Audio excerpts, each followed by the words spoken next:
Welcome back to the English Podcast Daily with Peter. I am your host, and today we're tackling something that makes a lot of English learners self-conscious: accent and pronunciation. You know the feeling, right? You are speaking English and suddenly you become aware of your accent. You think, do I sound weird? Are people judging me? Should I try to sound more American, more British? Should I lose my accent? It's like your accent becomes this thing you are constantly thinking about, and it affects your confidence. You start hesitating. You speak more slowly. You become self-conscious. But here's the thing. Your accent might not be the problem you think it is. In fact, worrying about your accent might be holding you back more than your actual accent. Today, we're going to figure out what actually matters about accent and pronunciation, whether you should change your accent, and how to improve your pronunciation if you want to. To help me break this down, I am joined by Sarah, a pronunciation specialist and accent coach who's helped thousands of learners improve their pronunciation and build confidence. Sarah, thanks so much for being here. Thanks for having me, Peter. I am so excited to talk about this because accent is one of the most misunderstood aspects of English communication. Most learners think their accent is a huge problem, but often it's not. And the worry about their accent is actually more of a problem than the accent itself. That's really interesting. So let's start there. How important is accent for English communication? Great question. So here's the truth. Accent is much less important than most learners think. What actually matters is intelligibility, whether people can understand you. If people can understand what you are saying, your accent doesn't matter. You could have a thick accent, but if you are intelligible, you are fine. But if you are not intelligible, if people can't understand you, then you have a problem, not because of your accent, but because people can't understand your message. So the question isn't, should I change my accent? The question is, am I intelligible? Can people understand me? So intelligibility is the key metric, not accent. Exactly. And here is the good news. Most learners are intelligible. People can understand them, they just think their accent is a problem because they're self-conscious about it. I had a student from Japan who was convinced his accent was terrible. He thought people couldn't understand him. But when I had him speak to native speakers, they understood him perfectly. His accent was noticeable. You could tell he wasn't a native speaker, but it didn't affect intelligibility. So the problem was his self-consciousness, not his actual accent. Yes, and this is so common. Learners are much more aware of their accent than listeners are. Listeners are focused on the message, not on judging the accent. So the first thing I tell learners is, stop worrying about your accent. Focus on being intelligible. As long as people can understand you, you are fine. What's the difference between accent and pronunciation? Good question. Accent is the overall sound of how you speak. It includes your intonation, your stress patterns, your rhythm, and your individual sounds. Your accent tells people where you are from or what language you speak natively. Pronunciation is how you produce individual sounds. For example, the sound, the sound, the L sound. Pronunciation is more specific than accent. Now, when people say, I want to improve my accent, they usually mean they want to improve their pronunciation. They want to sound more like a native speaker. But here is the thing, you don't need to sound like a native speaker to be successful. You just need to be intelligible, and intelligibility is about pronunciation, not accent. So, improving pronunciation can help intelligibility, but changing your accent isn't necessary. Exactly. And this is an important distinction. You can improve your pronunciation without changing your accent completely. For example, you can work on specific sounds that are hard for you, like the R sound or the th sound. This improves intelligibility without necessarily changing your overall accent. But changing your entire accent, trying to sound like a native speaker, is much harder and often unnecessary. So the goal should be intelligibility, not sounding native. Yes. And once learners understand this, they relax. They stop trying to sound like a native speaker and just focus on being clear. And ironically, when they relax and focus on clarity, they often sound better. That makes sense. So what factors affect intelligibility? There are several factors. First, individual sounds. If you mispronounce key sounds, people might not understand you. For example, if you can't produce the sound and you say dis instead of this, people might be confused. Second, stress and intonation.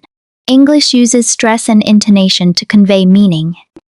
If your stress and intonation are wrong, people might misunderstand you. For example, present, noun versus present, verb, have different meanings based on stress. Third, connected speech. Native speakers connect words together.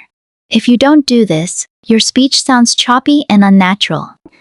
But more importantly, if you don't understand connected speech, you might not understand native speakers. Fourth, speech rate. If you speak too slowly, people have to wait for you. If you speak too fast, people can't understand you. There is a sweet spot, a natural pace. Fifth, clarity. You need to pronounce words clearly enough that people understand them. This doesn't mean perfect pronunciation, but clear enough. So intelligibility depends on several factors.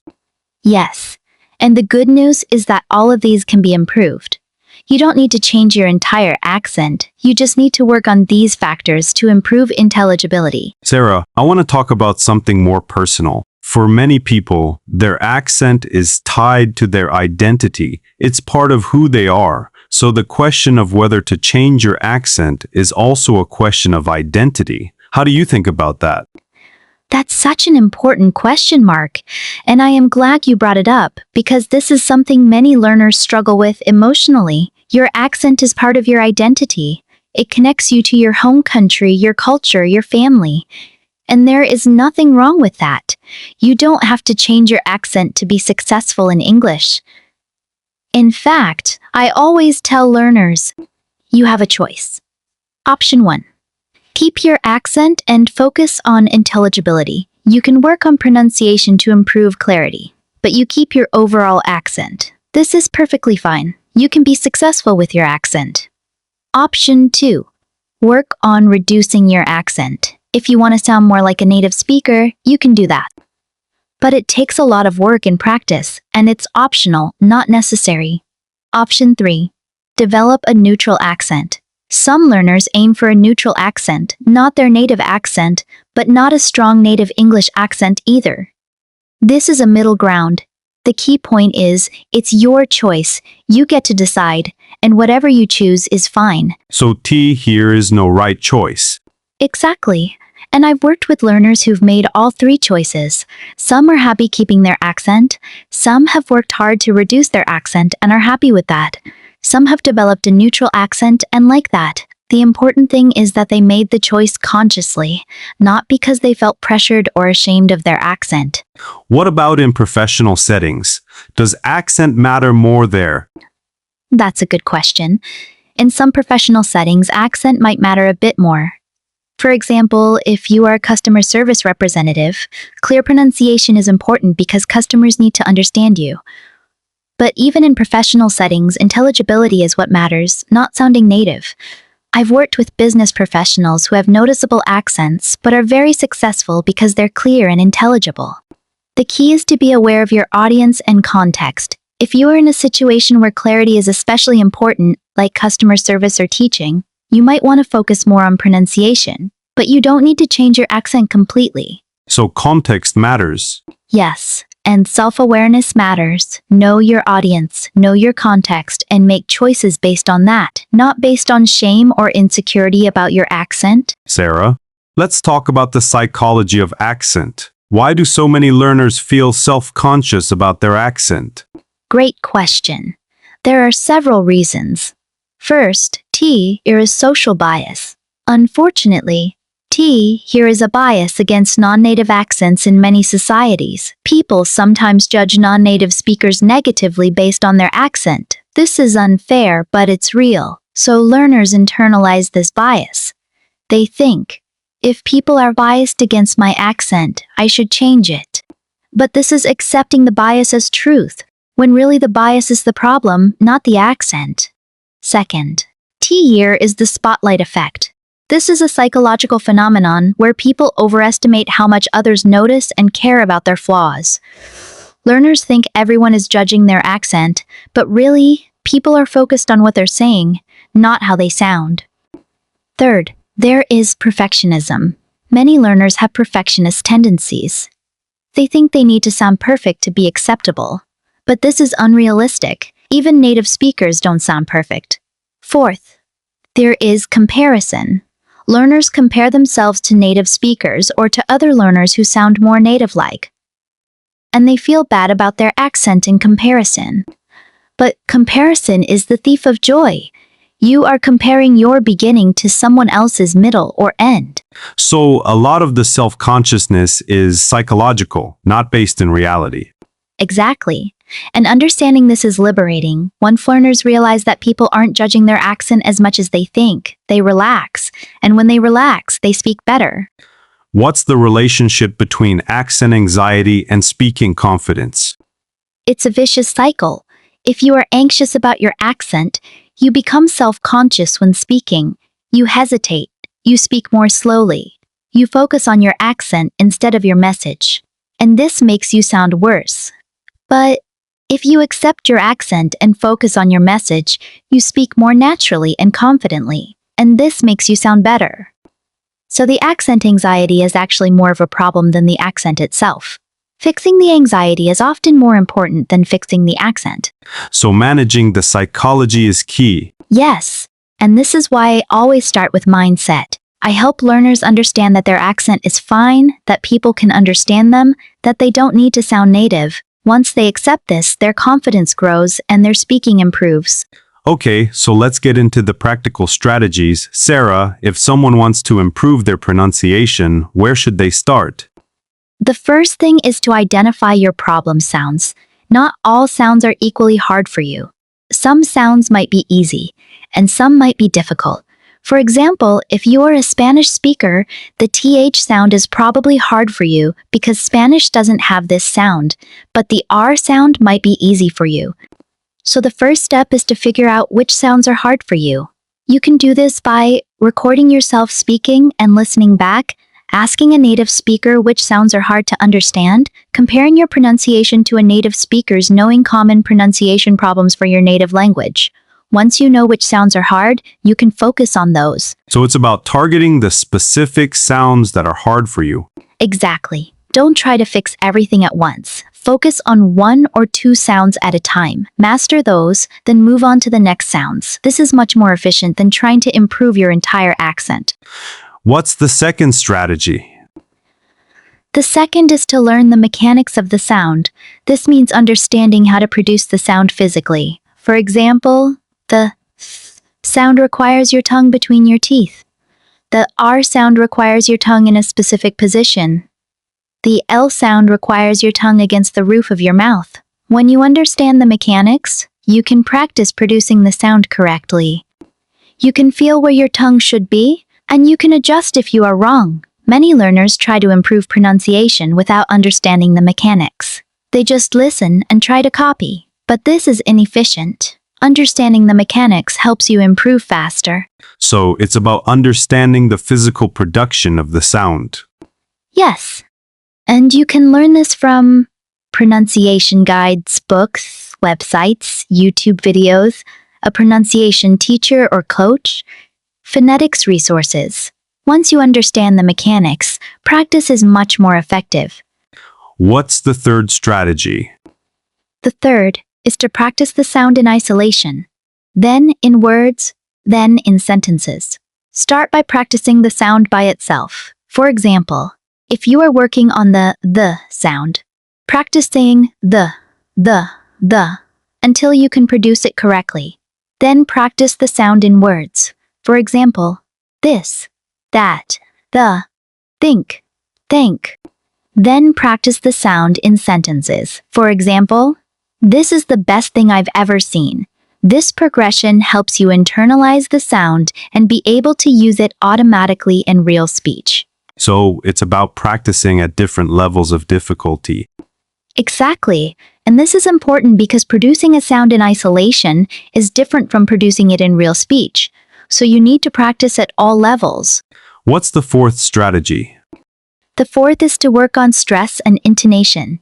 This is just as important as individual sounds, maybe even more important. English uses stress and intonation to convey meaning and emotion. If your stress and intonation are wrong, people might misunderstand you or think you sound unnatural. For example, I didn't say he stole the money. Different stress changes the meaning. You are coming to the party, right? Intonation changes the meaning. You can improve stress and intonation by listening to native speakers and noticing the stress and intonation, shadowing, repeating what native speakers say, mimicking their stress and intonation, recording yourself and comparing to native speakers, practicing with a teacher or coach. So stress and intonation are crucial for natural-sounding speech. Yes, and many learners neglect this. They focus on individual sounds but ignore stress and intonation. But stress and intonation are often more important for intelligibility and naturalness. What's the fifth strategy? The fifth is to use shadowing and listening practice.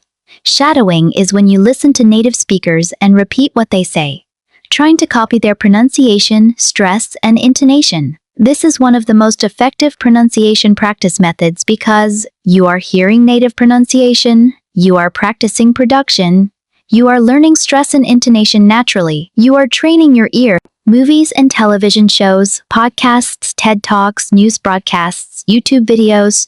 Start with short clips, 30 seconds to 1 minute. Shadow multiple times until you can reproduce it well. Then move on to the next clip. So shadowing is a powerful technique for pronunciation improvement. Absolutely.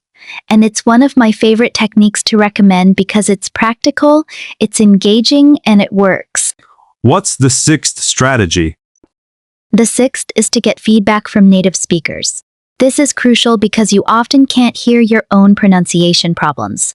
What sounds perfect to you might sound wrong to a native speaker. So get feedback from native speaker friends or language partners, a pronunciation teacher or coach, online communities where native speakers give feedback, apps that provide feedback on pronunciation. When you get feedback, you can adjust and improve. Without feedback, you might be practicing incorrectly and reinforcing bad habit. So external feedback is essential. Yes, and this is why having a language partner or a teacher is so valuable. They can hear things you can't hear about yourself. Are there any other strategies? One more. Be patient and consistent. Pronunciation improvement takes time. You can't improve overnight. You need consistent practice over weeks and months. But here is the good news. Every bit of practice helps. Even 15 minutes a day of focused pronunciation practice will improve your pronunciation over time. And celebrate small wins. If you improve one sound, that's a win. If your intonation sounds more natural, that's a win. Don't wait for perfect pronunciation. Celebrate progress. So consistency and patience are key. Absolutely. And self-compassion. Be kind to yourself. You are learning a new skill. It takes time, but you are making progress every day. Sarah, do you have any real examples of learners who've improved their pronunciation? Oh yes, many. I had a student named Carlos from Brazil. He had a very strong Brazilian accent and was self-conscious about it. He thought he needed to sound American to be successful. We worked on his mindset first. I told him his accent was fine, that people could understand him. Then we worked on specific sounds that were hard for him, the R sound and some vowel sounds. We used shadowing practice. He shadowed TED Talks for 15 minutes a day. After 3 months, his pronunciation had improved significantly, but more importantly, his confidence had improved. He stopped being self-conscious about his accent and started focusing on communication. That's a great example. Do you have another one? I do. I had a student named Yuki from Japan. She was very concerned about her accent. She thought people couldn't understand her. We had her record herself speaking and listen back. Then we had her listen to native speakers and compare. She realized that actually her pronunciation was pretty good. People could understand her. Her accent was noticeable, but it didn't affect intelligibility. Once she realized this, her anxiety decreased. She stopped obsessing over her accent. She focused on being clear and confident. And ironically, her pronunciation improved even more because she was relaxed and confident. These are great examples. It really shows that mindset and psychology are just as important as technique. Absolutely. In fact, I'd say mindset is more important than technique. If you have the right mindset, if you accept your accent, focus on intelligibility, and practice consistently, your pronunciation will improve. But if you have the wrong mindset, if you are anxious, perfectionist, and comparing yourself to native speakers, you'll struggle even with good technique. Sarah, so for our listeners who want to improve their pronunciation, what's one thing they can do this week? I'd say, record yourself speaking for 2 to 3 minutes. Just talk about your day, your interests, anything, then listen back and notice. Which sounds are hard for you? Is your stress and intonation natural? Are you intelligible? Don't judge yourself, just notice. This awareness is the first step to improvement. That's simple and actionable. What about for people who want to work on specific sounds?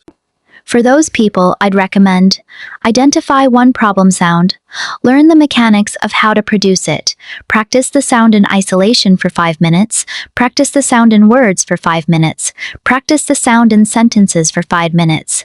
Do this for 1 week. After 1 week, you should notice improvement. Then move on to the next sound. That's a clear, step-by-step process. Yes, and the key is to focus on one sound at a time. Don't try to fix everything at once. Just focus on one sound, master it, then move on. Any final thoughts? Just remember, your accent is part of who you are. You don't need to change it to be successful. Focus on intelligibility, not perfection. Be patient and consistent, and be kind to yourself. You are doing great. Sarah, thank you so much for sharing your expertise with us. This is incredibly valuable information. Thanks for having me, Peter. I hope this helps our listeners feel more confident about their accent and pronunciation. For our listeners, if you want to connect with Sarah or learn more about her pronunciation coaching, we'll have all her information in the show notes. And if you found this episode helpful, please share it with someone who's struggling with their accent. Thanks for listening to the English Podcast Daily with Peter. I am Peter, and I'll see you in the next episode.